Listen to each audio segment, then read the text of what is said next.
Hello everyone, how are you? Today's new update. Ryan Coogler's Sinners is much more than a bloody showdown featuring vampires. The supernatural thriller is anchored in music, specifically the blues. In the film, in theaters now, Michael B. Jordan plays Smoke and Stack, twin brothers who return to their hometown in the 1930s Mississippi Delta, seeking a fresh start. Miles Cotone plays their young cousin Sammy, a sharecropper and the pastor's son, who has a deep connection to music. He dreams of becoming a blues musician, so the twins recruit him to perform at their new juke joint.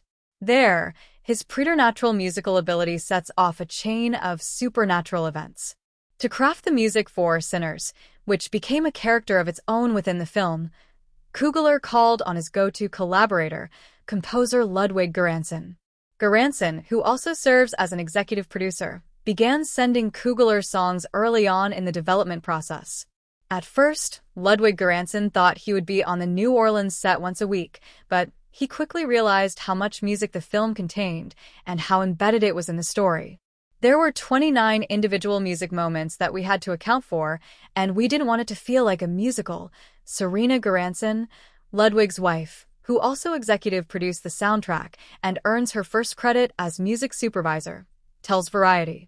We wanted it to feel as lived in, just as organic and natural, and a part of everyday life. In addition to making the music fit effortlessly into the film, some of the actors needed to be taught how to play their instruments and would need to spend time in the studio learning them. So Ludwig and Serena Göransson ended up moving to New Orleans for the shoot so they could be on set every day. The music was a mighty task, so Ludwig Göransson studied the history of the blues, even taking a trip to Memphis to do a research tour with his father, a blues guitar player. Ludwig Göransson says the score is his most personal to date and a reflection of his own musical journey. Most of the score is performed on a 1932 Dobro Cyclops resonator, the same guitar that Sammy carries throughout the film. Göransson also gathered the finest musicians, including Brittany Howard, Rod Wave, Raphael Saadiq, James Blake, Cedric Burnside, Rhiannon Giddens, Don Tolliver, and Lola Kirk, to help craft the music and ensure that the history of the blues was imprinted in the sound. Here, Ludwig Göransson and Serena Göransson discuss how the music of Sinners came together. The music is a character unto itself. There's an homage to the blues history and culture. Also, the songs sound familiar, yet we've not heard them before. How did you strike that balance? Ludwig Göransson. Finding the right people to write the songs was the first challenge.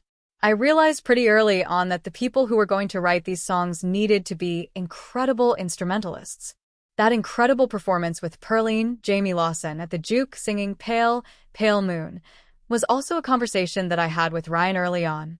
I read the script and I saw this climax, how he was building up during this brilliant performance.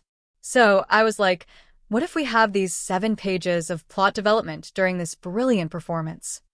Serena Göransson. In the script, Pearline takes the stage, and all this other stuff happens.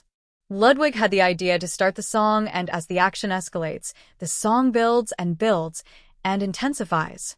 You don't know where it's headed, and then Smoke, Jordan, walks in, and it's the third act. Ludwig Göransson. Jamie Lawson came into the studio every day and rehearsed our song and pulled out this incredible performance. Serena Göransson. Of all of the music created for this film, it feels like this has a life of its own. The right people have come in at the right time. We came in March and had no music. We started shooting in April, and people didn't realize how much music was on screen. There are 29 individual music moments that we had to account for, and we didn't want it to feel like a musical. We wanted it to feel as lived in, just organic and natural, and a part of everyday life. There was a lot of pressure to have it all in a month.